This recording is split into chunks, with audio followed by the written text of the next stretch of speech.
et il est clair aujourd'hui que l'union des pays est absolument nécessaire. Quand j'ai dit ça, je l'ai dit pour plusieurs raisons. D'abord, je suis d'accord avec mon voisin de droite pour dire que l'OTAN a accru les tensions en Europe. L'OTAN est une administration dont le premier but était de perdurer. Donc on est allé s'inventer des ennemis, en particulier en Afghanistan. Pourquoi ai-je dit à un moment donné que l'OTAN était une menace ? Parce qu'elle confie la sécurité des Européens à un pays qui s'appelle les États-Unis, qui a des intérêts de plus en plus divergents des intérêts européens. Vous venez de l'entendre. Selon le général Vincent Desportes, l'OTAN a accru les tensions en Europe. L'OTAN est une administration dont le premier but est de perdurer. L'OTAN, enfin, est une menace parce qu'elle confie la sécurité des Européens à un pays qui s'appelle les États-Unis. Première question, si l'OTAN est une administration, de quelle administration s'agit-il ? Merci pour votre invitation. La question de l'OTAN est certainement une des questions stratégiques majeures en Europe aujourd'hui, et particulièrement pour la France. Particulièrement pour tous ceux qui militent en Europe pour la souveraineté des nations en Europe. L'OTAN est l'outil de soumission des nations européennes. Alors qui sert-elle ? Qu'est-ce que le traité atlantique du Nord permet de défendre comme intérêt? Essentiellement des intérêts capitalistiques nord-européens, nord-américains et anglo-saxons, pour l'essentiel. Il faudrait faire en fait l'archéologie et l'historique de ce qu'est le traité de l'Atlantique Nord, comment créer, soi-disant, pour protéger l'Europe contre le pacte de Varsovie, mais créé 4 ans avant la création même du pacte de Varsovie. Et deuxièmement, comment l'OTAN va générer sa propre histoire après la chute, la disparition du pacte de Varsovie. Sur quel motif va-t-il, l'OTAN, continuer à perdurer et fonder la persistance de cette organisation militaire qui en fait soumet essentiellement l'Europe. Comme le disait Warren Christopher, l'OTAN est l'outil américain pour soumettre l'Europe. Alors, nous avons quand même une petite nuance par rapport à ce que vous venez de dire, à savoir qu'il nous semble que depuis maintenant une quinzaine d'années, nous assistons à un découplage entre les administrations anglaises-américaines, l'État profond américain et une gouvernance mondiale qui se sert de l'OTAN. C'est la raison pour laquelle nous avions une lecture tout à fait particulière sur l'élection de Donald Trump. Nous pensons que Donald Trump a été élu par l'État profond américain contre la gouvernance mondiale. Nous pensons que l'OTAN est le pilier de la gouvernance mondiale et que l'Europe, l'Union européenne, est devenue la colonne vertébrale, le laboratoire, comme le disait M. Barroso, de la gouvernance mondiale. Donc nous avons un cataclysme sur le plan géostratégique et architectural de la gouvernance mondiale et l'OTAN est aujourd'hui l'outil par lequel la gouvernance mondiale tente de s'imposer. Avec, en effet, cette crise du système dollar, la fin et l'effondrement du système dollar, qui fait que l'OTAN rejoint les préoccupations de l'État profond américain à nouveau. En fait, en quelque sorte, vous rejoignez l'analyse du général Vincent Desportes. À quelques nuances tout à près, fait. Hein. Tout à fait. C'est-à-dire que notre analyse est un peu originale sur le sens de l'État profond vis-à-vis de Donald Trump et de la rupture que nous avons, nous, mis en évidence entre l'État profond américain et la gouvernance mondiale. Il y a bien eu une tentative de rupture et il y a peut-être une reprise en main, mais elle n'est pas définitive. Il semble que l'État profond américain soit aussi en train de trouver d'autres pistes pour défendre les intérêts essentiellement américains, contre la gouvernance mondiale qui n'est pas forcément attachée à ces intérêts strictement américains, qui visent autre chose sur le plan capitalistique. Pourquoi l'OTAN a accru les tensions en Europe ? Je crois que c'était ce que je voulais dire tout à l'heure, à la chute du mur de Berlin, l'effondrement de l'Union soviétique et la disparition du pacte de Varsovie, il a fallu à l'OTAN trouver une nouvelle justification. Et nous avons, dans l'incapacité que l'OTAN a eue de trouver une justification à cette architecture militaire de domination de l'Europe, ils ont préféré une fuite en avant. Et dans cette fuite en avant, nous avons pu avoir une succession d'interventions de l'OTAN sur de nombreux théâtres, notamment les Balkans, la guerre en Yougoslavie, la Libye, la Syrie, l'Irak, de très nombreux théâtres dans lesquels l'OTAN a poussé au conflit pour justifier, et notamment avec les Balkans, sa présence en Europe et la soumission des nations européennes, en leur démontrant qu'ils étaient incapables de défendre la paix en Europe.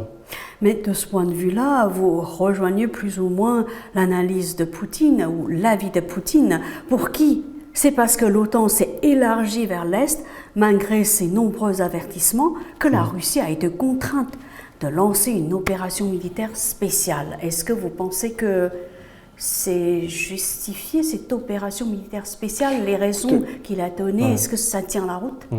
Je pense que ce que dit le président Poutine tombe sous le sens.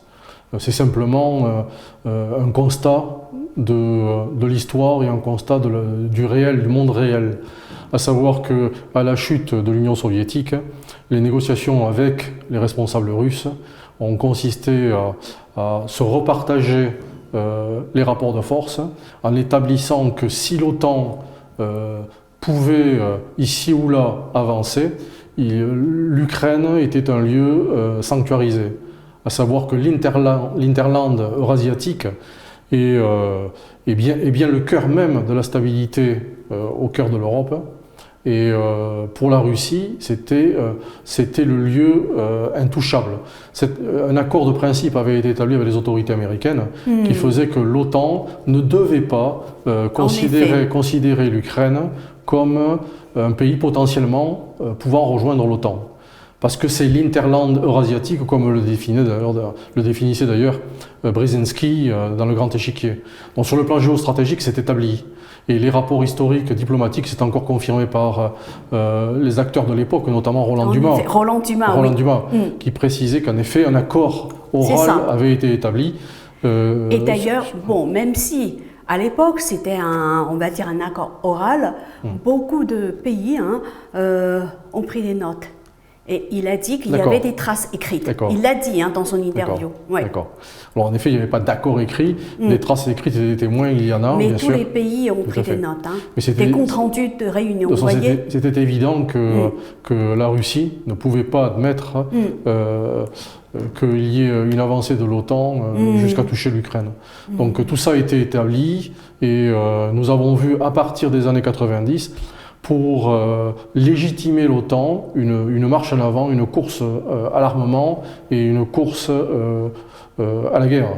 Donc tous ces théâtres-là justifiaient la présence de l'OTAN qui, dès la disparition du pacte de Varsovie, n'avait plus de justification historique et militaire. Et de ce point de vue-là, vous rejoignez aussi l'analyse de son Excellence, Monsieur l'ambassadeur de Chine en France. Oui, tout à fait, mais c'est une évidence. Je crois que quand on dit la vérité stratégique sur l'OTAN, la réalité de l'OTAN en Europe, c'est cela qu'on met en évidence. Puisque c'est si évident que ça, pourquoi les pays de l'OTAN tiennent un autre discours? Alors en effet, nous vivons aujourd'hui... Et pourquoi l'OTAN n'a pas cessé de s'étendre vers l'Est, malgré les nombreux avertissements de Poutine? Alors, le pourquoi, c'est ce que nous disions à l'instant, à savoir qu'il fallait justifier par les guerres et par une avancée la structure même de l'OTAN, dès lors qu'il n'y avait plus de justification d'équilibre vis-à-vis du pacte de Varsovie disparu. Je crois que vous avez soulevé un problème qui est extrêmement intéressant, c'est la raison pour laquelle c'est le fait que les pays sous contrôle OTAN aujourd'hui ne discutent plus même du rôle de l'OTAN, ni des théâtres d'opération qui sont déclenchés par l'avancée de l'OTAN. Je crois que là, il faut s'arrêter un petit moment quand même pour s'interroger sur ce qui se passe aujourd'hui en Europe, dans la plupart des pays OTAN, y compris la France. dans laquelle, en effet, la souveraineté française est battue en brèche. Les plateaux de télévision à l'unanimité valident le discours otanien, atlantiste-otanien. Je ne dirais pas simplement de Washington, même si avec l'élection de Biden, c'est bien le discours otanien, atlantiste-otanien. Cette unanimité des plateaux de télévision est sidérante. C'est quelque chose de tout à fait méconnu pour ma génération. On n'a jamais vu cette unanimité sur les plateaux de télévision, alors que par ailleurs, des dissidents et des voix dissidentes, des experts s'expriment, des hauts militaires français, des hauts gradés. J'avais fait la liste ici, quelques généraux, si vous permettez. Général de la Ward, le général Bachelet, le général Pinatel, le général Lalanne Berdoutic, le général Diamantis, le colonel Beau, le capitaine de vaisseau Yves Maillard, Roland Pietrini d'Athéna Défense, le colonel Corvez. Donc tous ces hauts militaires font valoir une critique véritable, font écho d'ailleurs à l'analyse de ceux qui ne peuvent pas parler. Donc il y a des voix dissidentes, y compris même aux États-Unis. Comme le général Vincent Desportes. Exactement, voilà. Exactement. Il n'est pas seul, mais ces personnalités, ces fortes personnalités, certains ont un talent d'écrivain exceptionnel, ne sont pas entendus sur les médias français parce que nous voyons bien que toutes les institutions sont contrôlées par un filtre otano-compatible. C'est-à-dire que les journalistes, comme la plupart des élus politiques, doivent passer au filtre otano-compatible pour accéder à des responsabilités ou à des émissions de télévision. Je voulais vous alerter également sur d'autres voix dissidentes aux États-Unis. Aux États-Unis, vous avez de grands militaires qui condamnent l'activité de l'OTAN et sa marche à la guerre, et notamment le conflit annoncé avec la Russie. Que ce soit le colonel McGregor, l'ancien patron du JOC, le Jack Matlock, ancien ambassadeur des États-Unis à Moscou, ou que ce soit le colonel Richard Black, ancien sénateur de Virginie. Donc il y a des voix dissidentes également aux États-Unis. Donc je crois qu'il faudrait peut-être que les médias français s'ouvrent à un véritable débat intellectuel pour laisser la place à tous ceux qui ont en effet des remarques à faire et des remarques dissidentes, des pensées dissidentes qui sont véritablement construites et positives. Et en parlant de ça, je me rappelle qu'il y a quelques mois, 2 mois de ça, juste au début du conflit russo-ukrainien, la présidente de l'Union européenne a ordonné l'arrêt de Russia Today ainsi que Sputnik. Tout à fait. Ça a été quand même un choc pour la plupart des militants, la plupart des intellectuels qui veulent réfléchir en France et qui estiment que le débat est profitable pour faire avancer l'intelligence et l'intelligence géostratégique. Et quand en plus on sait qu'en effet l'OTAN aujourd'hui développe une politique agressive à l'encontre de nombreux pays, on pense notamment aussi aux pays arabes qui ont eu à souffrir de cette marche au conflit otanien, les bombardements sur les peuples irakiens, syriens, libyens. On a entendu à ce moment-là assez peu de complaintes de la part des médias français, c'est assez étonnant. Donc il y a un manque de pluralité des informations. Totalement. On est entré dans une... Et pourtant, on est dans un pays démocratique qui favorise la pluralité des points de vue. Qui tient au moins ce discours. On peut commencer à se le demander. On peut se demander si nous ne sommes pas entrés dans une période pré-conflit, donc de guerre, et donc essentiellement de propagande. Alors, pour revenir à la déclaration du général Vincent Desportes, il a aussi dit ceci. L'OTAN est une menace parce qu'elle confie la responsabilité des Européens à un pays qui s'appelle les USA. Comment interpréter ce discours ? Vous avez bien compris que j'ai introduit une petite nuance sur cette déclaration, à savoir que je pense que l'État profond américain s'est dissocié de la gouvernance mondiale. C'était le cas notamment, c'est ce qui a permis l'élection de Donald Trump, c'est ce qui permet la réaction d'une partie du Pentagone par exemple et du FBI contre la gouvernance mondiale. Et si aujourd'hui, en effet, la Maison-Blanche est redevenue compatible avec la gouvernance mondiale, je pense que les tensions intra-américaines ne clôt pas le débat.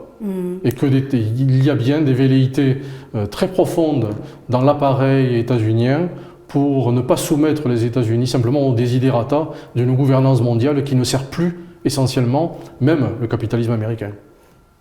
Donc on est à la veille de bouleversements importants, en dehors du fait que, en effet, nous assistons également à la fin du système dollar et en effet un basculement possible géostratégique mondial. Selon vous, qui représente cette gouvernance mondiale? Alors ça, c'est une question extrêmement complexe. Quelles sont les structures qui la représentent? Par exemple, l'ONU? Non, pas du tout. La Banque mondiale? Non. Qui? Ces organisations publiques, organisations publiques n'ont pas de lien, ne sont que des outils de la gouvernance mondiale. Je pense qu'il existe des organismes que le grand public ne connaît pas, la trilatérale, notamment certains réseaux, avec en effet une gouvernance capitalistique mondiale, avec une gouvernance des tables rondes de personnalités qui échappent aux médias et qui échappent au grand public. Et c'est eux qui s'affrontent à l'essentiel des grandes nations et des grands États, même si initialement cette gouvernance a été d'abord pensée par la City et par l'État profond américain. Et qui, à un moment donné, c'était notre analyse depuis 5 ans, à un moment donné, s'est retourné, y compris contre l'État profond américain. Quand l'État profond américain s'est aperçu que la mondialisation faisait en sorte que le capitalisme américain était menacé, par exemple, vous aviez des pans entiers de la sidérurgie, de la métallurgie, de l'industrie américaine rachetés par des capitaux allemands. À ce moment-là, l'État profond américain pouvait penser en effet que le capitalisme américain et que les structures profondes de l'État américain étaient en danger. C'est ce qui a fondé notamment l'appel en 2016, mai-juin 2016, de 200 généraux américains pour soutenir la candidature de Trump contre Clinton. C'est cette réaction de l'État profond et d'une partie du capitalisme américain contre la gouvernance mondiale qui menaçait même les intérêts profonds du capitalisme et de l'État profond américain. Donc il faut bien comprendre ceci pour comprendre que cette lutte n'est pas terminée, mais qu'ils ont pu toutefois faire élire Donald Trump et que le combat n'est pas fini, qu'il y ait il y a bien une lutte mondiale entre des États-nations, des intérêts capitalistiques rattachés à ces nations et une gouvernance mondiale qui veut s'imposer, qui veut imposer une logique néolibérale, un capitalisme tout à fait particulier, y compris en termes de liberté privée, de liberté publique, y compris sur le plan diplomatique, y compris sur l'avènement d'un type de société où l'homme va profondément muter, va accéder à un type de développement qui va rompre, c'est un des textes que j'ai publié il y a 2-3 ans, qui va rompre avec la définition notamment portée par l'Europe de l'humanisme européen. On est dans une crise profonde à tous les niveaux, en quelque sorte. Tout à fait. Et le schéma qui est défendu par cette gouvernance mondiale n'est pas simplement d'ordre géostratégique ou capitalistique. C'est également un enjeu d'ordre anthropologique et philosophique. Alors maintenant, on va aborder un autre aspect de ce conflit russo-ukrainien qui est très important. Moscou a reconnu jeudi 5 mai que le soutien occidental avait freiné l'opération militaire spéciale russe. Le New York Times avait révélé plutôt que les renseignements fournis par Washington à Kiev avaient notamment permis de cibler plusieurs généraux russes. Des informations donc démenties par le Pentagone. Mais selon Gérard Arbois, directeur de l'équipe études de renseignement au Conservatoire national des arts et métiers, ce ne sont pas seulement les Américains, mais bien l'OTAN qui est derrière l'Ukraine. Est-ce que vous partagez cette analyse? En fait, c'est une guerre entre la Russie d'un côté et l'OTAN de l'autre, dirigée par les Américains et en utilisant l'Ukraine comme champ de bataille. En gros, je schématise un peu, hein. Oui, alors c'est tout à fait ça pour nous. C'est-à-dire que c'est bien l'OTAN qui est à l'offensive. Comme nous le répétons, c'est l'OTAN qui est à l'offensive. Les États-Unis, en effet, comme Biden est absolument otano-compatible, atlantiste, il est dans l'axe de la gouvernance mondiale. Il est évident qu'on peut établir un lien entre la direction des États-Unis et la direction de l'OTAN. Mais on établira une distinction, comme je le faisais valoir tout à l'heure, entre certaines institutions américaines, je pense au Pentagone, au FBI, alors que la CIA est totalement compatible avec cette gouvernance mondiale, d'après nous, ainsi que la NSA. Nous pensons que, en effet, c'est précisément l'OTAN qui est à l'offensive, plus que, à proprement dit, les États-Unis. Mais je crois que ce discours ne peut pas être tenu dans les médias français, parce que cela ferait naître une interrogation dans l'opinion publique française. Membre de l'OTAN, est-ce que la France est à l'offensive en Ukraine? Malheureusement, oui. Nous sommes engagés, nous pouvons dire que nous sommes co-belligérants, que nous sommes engagés dans un conflit, et que la France, malheureusement, a une activité militaire en Ukraine. Et donc c'est sans débat au Parlement, sans ouvertement le déclarer, nous sommes dans la pire des situations sur le plan politique. Vous connaissez bien le magazine Alternative économique. Eh bien, dans le numéro de cette semaine de ce magazine, il y a un article intitulé « La défense européenne ne pourra pas se passer de l'OTAN ». Pourquoi ?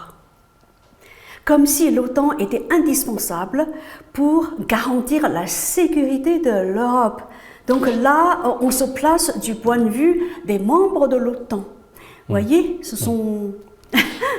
Alors, si vous voulez bien une petite distinction, bien sûr, la conclusion du match, je vais revenir sur les conditions du match, c'est bien celle-là, c'est qu'il n'y aura pas de défense européenne. Il se trouve toutefois que la France a tenté, et y compris d'après ce qui semble être dit, y compris le président actuel Emmanuel Macron, a toujours couru derrière l'idée et porté l'idée qu'une défense européenne était possible, c'est-à-dire une défense, sous-entendue, qui serait en partie indépendante de l'OTAN. Est-ce possible ? Tout montre aujourd'hui que c'est un échec magistral. Ce n'est pas pour ne pas avoir tenté, puisque Emmanuel Macron, comme François Hollande, comme Nicolas Sarkozy ont pu tenter à leur manière de faire naître une défense européenne. De rester indépendant, vous voulez dire? Peut-être tout au moins de se donner des garanties et des moyens et des outils pour, à quelques moments, à quelques instants, à quelques moments particuliers, sur quelques périodes, pouvoir faire valoir un intérêt européen. Nous pouvons dire aujourd'hui que cette hypothèse est mort-née, dans la mesure où tous les achats militaires, Italie, Allemagne, Angleterre, tous les achats sont tournés vers l'industrie militaire américaine. C'est bien. Donc, tous les projets, tous les produits, tous les outils, même tout à fait performants de l'industrie, notamment militaire française, y compris les projets européens militaires, tous sont en train d'échouer les uns après les autres, malgré les efforts de la diplomatie française. C'est bien ce qui est écrit dans cet article. Selon cet article, en fait, pourquoi l'Europe ne peut pas se passer de l'OTAN? Parce que l'Europe dépend en grande partie de l'industrie militaire américaine. Oui, mais ce que je voulais dire comme nuance, vous l'avez bien compris, c'est qu'il eût été possible de faire naître une industrie militaire européenne, et y compris avec des programmes intergouvernementaux. Aucun des pays européens n'a voulu. La Pologne, achetant des avions américains, des F-35 ou des F-16 américains, que ce soit les derniers programmes d'achat de l'Allemagne qui réarment, que ce soit l'Italie, tout le monde se tourne vers l'offre militaire américaine. C'est-à-dire que sans marché, il n'y a pas de possibilité de développer de véritables produits en Europe, et donc le projet même de défense européenne est voué à l'échec. C'est un échec magistral. D'où la conclusion de tous les militants attachés à la France, de tous ceux qui portent en eux une certaine idée de la France, de la souveraineté, du patriotisme français, de dire que voilà un argument de plus pour faire valoir ce que nous défendons depuis toujours, l'autonomie, la souveraineté de la France, et y compris la sortie nécessaire de l'OTAN. Mais justement, en fait, c'est la thèse défendue par Marine Le Pen. Oui, entre autres, hein, oui. Entre autres, si ce n'est, je ne connais pas précisément la déclinaison qu'elle prône fait. la sortie de la France de l'OTAN. D'accord. Certainement aussi comme Jean-Luc Mélenchon, je crois, me semble-t-il. Il y a d'autres hommes politiques importants, de grande qualité, qui prônent la sortie de l'OTAN. Je pense à Jacques Cheminade, je pense à François Asselineau. Je les ai interviewés tous les deux. Effectivement. Je pense également à Debout la République, dont M. Dupont-Aignan. Donc tous ont un souverainiste, Dupont-Aignan. Oui, oui. C'est Debout la France, me semble-t-il, qui tous, parce qu'ils sont patriotes et souverainistes, pensent que l'étape la première, c'est ce que nous disons, nous, les clubs Penser la France, depuis 20 ans. Et quelle est la position d'Emmanuel Macron sur la question, à votre avis? La position aujourd'hui de tous les exécutifs successifs, depuis au moins Nicolas Sarkozy, puisque Nicolas Sarkozy a décidé la réintégration du commandement militaire intégré de l'OTAN, suite aux sanctions, en fait, même déguisées, qui avaient été prises par les États-Unis sur le refus de Jacques Chirac et Dominique de Villepin d'intervenir en 2003 en Irak. Donc en effet, Nicolas Sarkozy a estimé qu'il était nécessaire de renouer avec l'appareil OTAN, de réintégrer le commandement militaire, ce que n'a pas défait François Hollande, y compris Hubert Védrine, dans le rapport qui avait été commandé par François Hollande, a estimé qu'il était plus chèrement payé de sortir du commandement intégré que d'y rester. Nous ne sommes pas d'accord du tout avec cette position. Nous pensons qu'il faut absolument que la France recouvre sa pleine souveraineté, et notamment sa souveraineté militaire. Donc nous voyons là, grandeur nature, ce qui se passe avec l'Ukraine. La France est partie prenante d'un conflit. Nous livrons des armes. Emmanuel Macron a même décidé que des unités opérationnelles sont sur le terrain, devaient être sur le terrain, ce qui a été le cas, de services spéciaux. Nous trouvons que c'est chèrement payé, une participation à l'OTAN, d'autant que la plupart des grands marchés militaires ont échappé à la France. Nous nous souvenons des navires Mistral qui n'ont jamais été livrés à la Russie, sous pression américaine, et nous nous souvenons du marché récent des sous-marins à livrer à l'Australie, marché qui a été annulé pour des achats de sous-marins américains. Nous payons très chèrement notre soumission à l'OTAN. C'est donc un discours que nous tenons depuis plus de 20 ans. Et en effet, nous voulons que la France se dégage du traité de l'Atlantique Nord, ce qui ne veut pas dire avoir des liens, ce qui veut dire surtout et avant tout être dégagé de choix tactiques, diplomatiques qui sont pris ailleurs et qui ne coïncident pas du tout avec les intérêts de la France.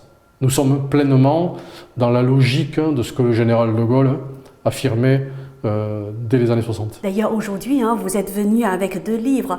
Est-ce que vous pouvez les présenter brièvement à nos téléspectateurs? Oui, en effet. Alors, un premier livre, c'est Un combat pour la France. Oui. Il s'agit de l'ensemble des textes publié par les clubs Penser la France, l'organisation que je préside, et qui est un réseau militant national visant essentiellement à réaffirmer l'idéal de souveraineté de la France. Nous unissons à la fois, nous nous définissons comme gaulo-communistes, à la fois des communistes et des gaullistes, dans la tradition du Conseil national de la résistance, auquel nous sommes très attachés, qui a fait la grandeur et le développement et le progrès de la France d'après-guerre. Et ces valeurs-là, pour nous, attachées à l'humanisme européen et à l'humanisme français, sont extrêmement importantes. Donc ce livre, pour rappeler l'ensemble des positions des clubs Penser la France pendant 15 ans. Et puis le second livre, ouais. un livre que j'ai publié fort récemment, Traces, texte politique et à la fois philosophique, géostratégique, qui nous permet de réfléchir sur une dizaine d'années de textes, de publications de discours, d'articles, puis de textes de réflexion, à la fois sur des grandes questions de géostratégie et des questions philosophiques, et notamment sur les enjeux aujourd'hui attachés, comme je le disais tout à l'heure, à sauvegarder une certaine idée de l'homme, une certaine idée de la France.